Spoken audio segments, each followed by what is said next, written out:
تاریکی ہی تاریکی تھی، جہالت ہی جہالت تھی، انسانوں پر حیوانوں کی حکومت تھی۔ کہیں تھا مویشی چرانے پہ جھگڑا، کہیں پانی پینے پلانے پہ جھگڑا، لبے جو کہیں آنے جانے پہ جھگڑا، کہیں گھوڑا آگے بڑھانے پہ جھگڑا۔ یوں ہی روز ہوتی تھی تکرار ان میں، یوں ہی چلتی رہتی تھی تلوار ان میں، کہ نبی پاک صلی اللہ علیہ وآلہ وسلم کے شفا خانے سے بیمار انسانوں کو آدمیت ملی، انسانیت ملی، حشمت ملی، عزت ملی، ہدایت ملی، ثروت ملی، دولت ملی، سعادت ملی، سعادت ملی، حرمت ملی، شرافت ملی، صداقت ملی، سعادت ملی، امانت ملی، صداقت ملی، دیانت ملی، سہولت ملی، ہمت ملی، سطوت ملی، عفت، الفت، محبت ملی، مودت ملی، طاقت ملی، سلطنت ملی، حکومت ملی، شاہی ملی، بلکہ خدائی ملی۔ تیری نگاہ سے ذرے بھی مہر و ماہ بنے، گدائے بے سر و ساما جہاں پناہ بنے۔ سرکار دو عالم صلی اللہ علیہ وآلہ وسلم کی عظمت کا اعتراف ہمارے اختیار میں ہے ہی نہیں۔ غالب ثنائے خواجہ کا بیزداں گذاشتے ہیں، کہاں ذات پاک مرتبہ دان محمد است، صرف اللہ ہی جانتا ہے مقام محمد کیا ہے۔ میں ہمارے مہمان معظم، ہمارے مہمان مقتدر پروفیسر حافظ محمد راشد، ڈاکٹر سعید احمد سعیدی، صدر شعبہ علوم اسلامیہ پنجاب یونیورسٹی لاہور سے ملتمس ہوں کہ آپ آئیں اور در یار پہ پہلی دستک دیں۔ میں نے پلکوں سے در یار پہ دستک دی، میں وہ سائل ہوں جسے کوئی صدا یاد نہیں۔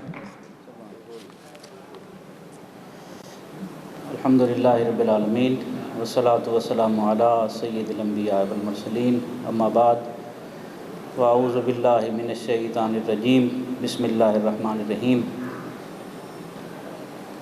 گرامی مرتبت استاذ الاساتذہ پروفیسر ڈاکٹر محمد ضیاء الحق صاحب، ڈائریکٹر جنرل IRI اسلام آباد، گرامی مرتبت جناب منیبہ خاور شہزاد صاحبہ، جناب خاور شہزاد صاحب، سید ضیاء اللہ شاہ بخاری صاحب، جملہ ارباب علم و دانش، حاضرین، سامعین، سامعات، تین باتیں میں نے آپ کی خدمت میں عرض کرنی ہیں۔ پہلی بات ذوق سے متعلق ہے، دوسری بات فکر سے متعلق ہے، اور تیسری بات راہ عمل ہوگی۔ جہاں تک ذوق کی بات ہے تو میں جناب سیکٹری صاحب کے ذوق کی نظر کرتے ہوئے آگے بڑھوں گا۔ تعریف حسن کی ہوتی ہے، حسن کی ایک جہت ہوگی تو تعریف کی بھی ایک جہت ہوگی، حسن کا ایک زاویہ ہوگا تو تعریف کا بھی ایک زاویہ ہوگا، حسن ایک پہلو میں ہوگا تو تعریف بھی ایک پہلو کی ہوگی۔ لیکن جنہیں اللہ نے محمد صلی اللہ علیہ وآلہ وسلم بنایا ہے تو یاد رکھیں، جن کا اسم گرامی محمد ہے ان کی تعریف کی کوئی حد نہیں ہے، اور جس کی تعریف کی حد ہو وہ محمد نہیں ہوتا۔ کیوں؟ تعریف حسن کی ہوتی ہے، اور حسن محدود ہوگا تو تعریف بھی محدود ہوگی۔ ادھر تو جناب حسان ابن ثابت سے لے کر مرزا غالب تک، بلکہ اعظم چشتی شامل کر لیں، میں ان کا شعر پڑھ دیتا ہوں کہ ہر شخص محو حیرت ہے کہ میں کیسے تعریف کروں اور کتنی تعریف کروں اور کس پہلو سے میں اپنی نیاز مندی پیش کروں۔ سمجھا نہیں ہنوز میرا عشق بے ثبات، تو کائنات حسن ہے یا حسن کائنات۔ کس پہلو سے تعریف کی جائے؟ اور ویسے بھی ادیب رائے پوری نے کہا تھا کہ تعریف کی جاتی ہے تو لفظوں کا سہارا لیا جاتا ہے، اور لفظ وہ چنے جاتے ہیں جو خوبصورت ہوں۔ اور جن کے معنی اچھے ہوں، لیکن یہ وہ ذات عالی وقار ہے کہ کیسے بیاں ہو مرتبہ عالی وقار کا، لاؤں کہاں سے ڈھنگ میں پروردگار کا۔ ممکن ہی نہیں ہے۔ ادیب رائے پوری کے الفاظ، لفظ و معنی میں وہ سمائے نہیں، لفظ و معنی کے بعد کیا لکھوں، میں خدا تو نہیں شاعر ہوں ادیب، و رفعنا کے بعد کیا لکھوں، کہ اس کے بعد بھی کوئی گنجائش رہ جاتی ہے۔ علامہ نے کہا تھا دشت میں دامن کوہسار میں میدان میں ہے، بحر میں موج کی آغوش میں طوفان میں ہے، چین کے شہر مراکش کے بیابان میں ہے، اور پوشیدہ مسلمان کے ایمان میں ہے، چشم اقوام یہ نظارہ ابد تک دیکھے، رفعت شان رفعنا لک ذکرک دیکھے۔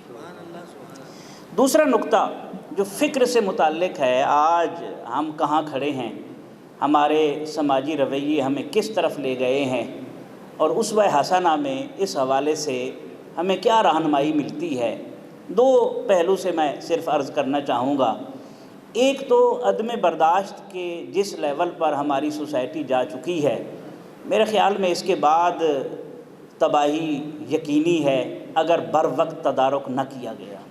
میں اس حوالے سے یقیناً خراج تحسین پیش کرتا ہوں استاذ الاساتذہ پروفیسر ڈاکٹر محمد ضیاء الحق صاحب کو، جنہوں نے ایک ایک یونیورسٹی میں جا کر، ایک ایک ادارے میں جا کر پیغام پاکستان کی صورت میں سب کو جوڑنے کی کوشش کی، اور انہوں نے تو اپنے لیے سامان کر لیا کہ کل قیامت کے دن جب پوچھا جائے گا رشتہ الفت میں جب ان کو پرو سکتا تھا تو، پھر پریشان کیوں تیری تسبیح کے دانے رہے۔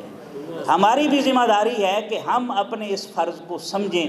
ہمارے ہاں اختلاف رائے مخالفت بن چکا ہے، جہاں دلیل کی بجائے انا حاوی ہے، اور جہاں ایک چھوٹے سے یونٹ گھر میں اگر اناؤں کا تصادم ہو جائے تو گھر باقی نہیں رہتا، اور جس ملک میں ملک اناؤں کے تصادم کی بھیٹ چڑھ جائے تو ملک کے یہی حالات ہوتے ہیں جو اس وقت ہمارا ملک گزر رہا ہے، نہ سیاسی استحکام، نہ سماجی استحکام، نہ معاشی استحکام، اور کیفیت یہ ہے، صاغر نے کہا تھا وقار یزداں نہ حسن انسان، ضمیر عالم بدل گیا ہے، کہیں مشیت پہ نیند طاری، کہیں معیشت تڑپ رہی ہے، مجھے یقین ہے کہ اس جہاں میں ضرور فرعون جی اٹھا ہے، قدم قدم پر خدائے برتر تیری فضیلت تڑپ رہی ہے، کبھی شبستاں کے رہنے والوں غریب کی جھونپڑی بھی دیکھو، خزاں کے پتوں کے جھانجھنوں میں کسی کی عصمت تڑپ رہی ہے۔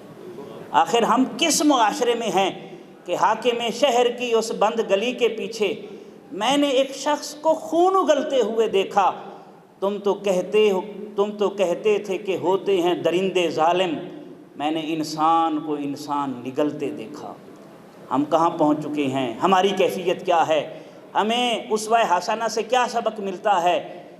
دو باتیں صرف، رسول رحمت صلی اللہ علیہ وسلم ہمیشہ لوگوں کی عزت نفس کا خیال رکھتے تھے، کبھی کسی کی عزت نفس کو مجروح نہیں کرتے تھے۔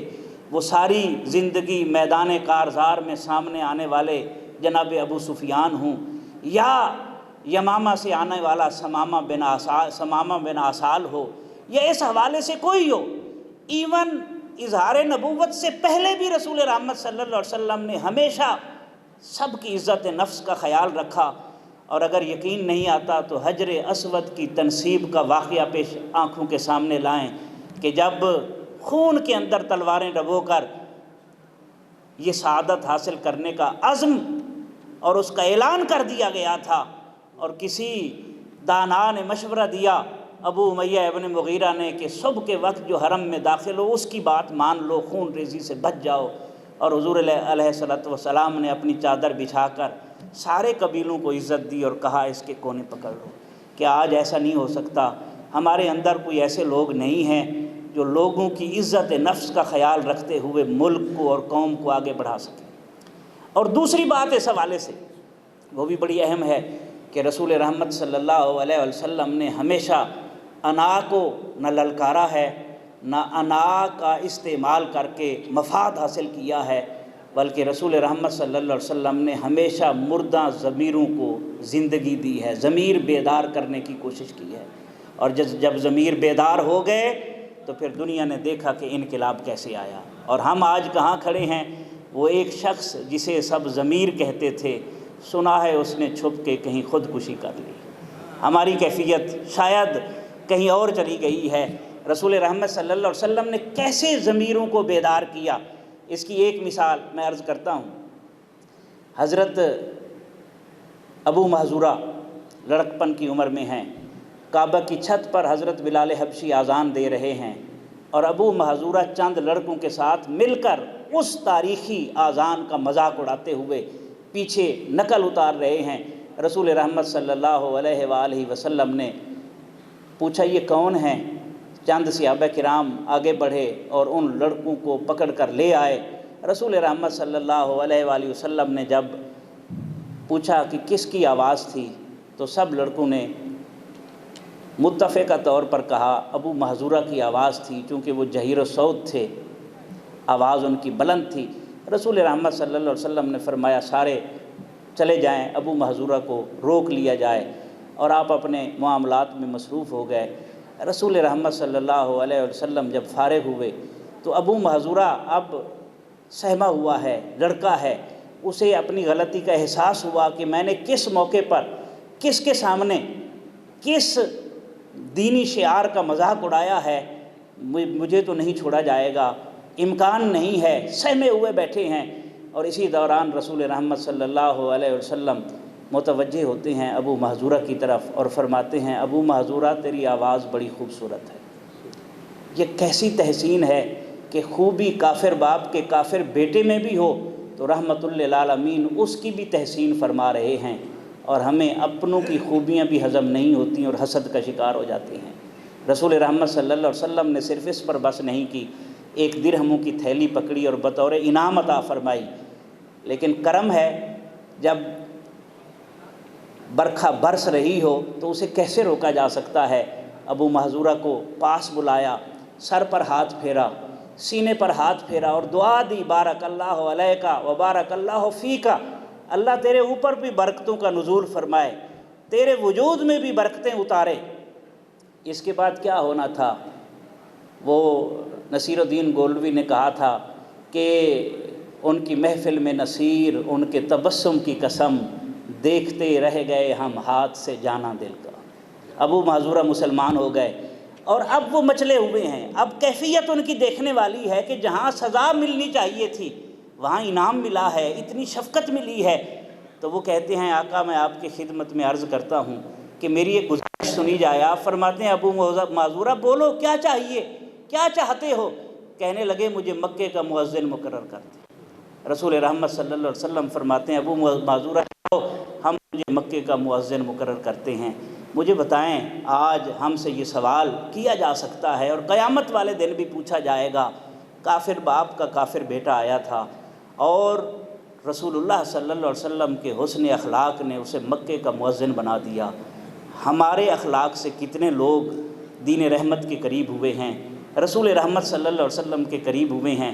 اگر ایسا نہیں کر سکے تو یاد رکھیں یہ حکمت ملکوتی، یہ علم لاہوتی حرم کے درد کا درما نہیں تو کچھ بھی نہیں، یہ ذکر نیم شبی، یہ مراقبے، یہ سرور تیری خودی کے نگہباں نہیں تو کچھ بھی نہیں۔ خرد نے کہہ بھی دیا لا الہ تو کیا حاصل، دل و نگاہ مسلمان نہیں تو کچھ نہیں۔ آج ہم جس کیفیت سے گزر رہے ہیں عدم برداشت کی کیفیت ہے۔ آج تو ہمیں مولانا روم رحمۃ اللہ علیہ کا اسوہ اپنانے کی ضرورت ہے۔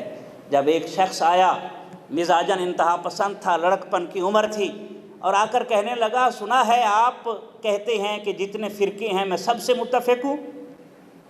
آپ نے کہا ہاں میں کہتا ہوں۔ تو وہ کھڑا ہوا اور آپ کو گالیاں بکنے لگا، افوات دینے لگا، اور جب اس کا ذخیرہ الفاظ ختم ہوا تو مولانا روم رحمۃ اللہ علیہ مسکرائے اور فرمایا کہ میں تجھ سے بھی متفق ہوں۔ نتیجہ یہ نکلا کہ وہ قدموں میں گرا اور معافی مانگی اور راہ راست کا راہی ہوا۔ یاد رکھیں انسان اخلاق اور کردار سے بدلتے ہیں، ہم زبان سے بدلنا چاہتے ہیں کہ نہیں ہے۔ اور یاد رہے رسول رحمت صلی اللہ علیہ وآلہ وسلم کا اسوہ حسنہ بھی یہی ہے، عمل کی سوکھتی رگ میں ذرا سا خون شامل کر، میرے ہمدم یوں ہی باتیں بنا کر کچھ نہیں ملتا۔ عمل کی ضرورت ہے، اور اسوہ حسنہ اس کے لیے ہمارے لیے اس حوالے سے مشعل راہ ہے۔ اور یاد رکھیں ایک آخری بات، آخری نقطہ جو میں عرض کرنا چاہتا تھا وہ یہ ہے کہ نظر رسول اللہ صلی اللہ علیہ وسلم کی ذات پر رہے تو امت بنتی ہے، اور نظر نیچے آ جائے تو فرقے بنتے ہیں۔ آج پھر اول شریف کا پیغام ہے، ہمیں نظر رسول اللہ صلی اللہ علیہ وسلم کی ذات پر رکھنی ہوگی، اور جو شخصیت، جو چیز، جو رنگ اور جو جگہ رسول اللہ صلی اللہ علیہ وسلم کے ساتھ منسوب ہو جائے وہ امت کے نزدیک قابل احترام ٹھہرتی ہے۔ اس سے بڑی مثال کیا ہو سکتی ہے کہ آج بھی مدینہ طیبہ سے کھجوریں آئیں نا تو کافی لوگ اس لیے دھو کر نہیں کھاتے کہ اس پر مدینے کا غبار لگا ہوا ہے۔ آج بھی یہ جذبہ موجود ہے، خیرہ نہ کر سکا مجھے جلوائے دانش فرنگ، سرما ہے میری آنکھ کا خاک مدینہ و نجف۔ آج اگر ہم اپنے رویے تبدیل کرنا چاہتے ہیں تو اسوہ حسنہ میں حاضری دینی ہوگی، کسب نور کرنا ہوگا، حسن اخلاق سیکھنا ہوگا، برداشت اور رواداری کو فروغ دینا ہوگا، جس کے لیے استاذ گرامی لگے ہوئے ہیں اور ایک مشن کو لے کر آگے چل رہے ہیں۔ یاد رکھیں جتنے اس وقت مسلمانوں کے فرقے ہیں، جو بات مولانا روم نے کہی تھی، اسی کو میں واضح کرتا ہوا عرض کرتا چلوں کہ جتنے مسلمان فرقے ہیں ان سب کی خوبیاں اکٹھی کریں تو اسلام بنتا ہے۔ نہ توحید کے بغیر اسلام مکمل ہے، نہ عشق رسول صلی اللہ علیہ وسلم کے بغیر، نہ محبت صحابہ کے بغیر، نہ احترام اہل بیت کے بغیر۔ یہ ساری چیزیں ملیں تو دین بنتا ہے۔ ہم کیوں جزو پرست ہو گئے ہیں، کل کو کیوں چھوڑ بیٹھے ہیں؟ منفعت ایک ہے اس قوم کی، نقصان بھی ایک ہی سب کا نبی، دین بھی ایمان بھی ایک، حرم پاک بھی اللہ بھی قرآن بھی ایک، کچھ بڑی بات تھی ہوتے جو مسلمان بھی ایک، فرقہ بندی ہے کہیں اور کہیں ذاتیں ہیں، کیا زمانے میں پنپنے کی یہی باتیں ہیں۔ بہت شکریہ۔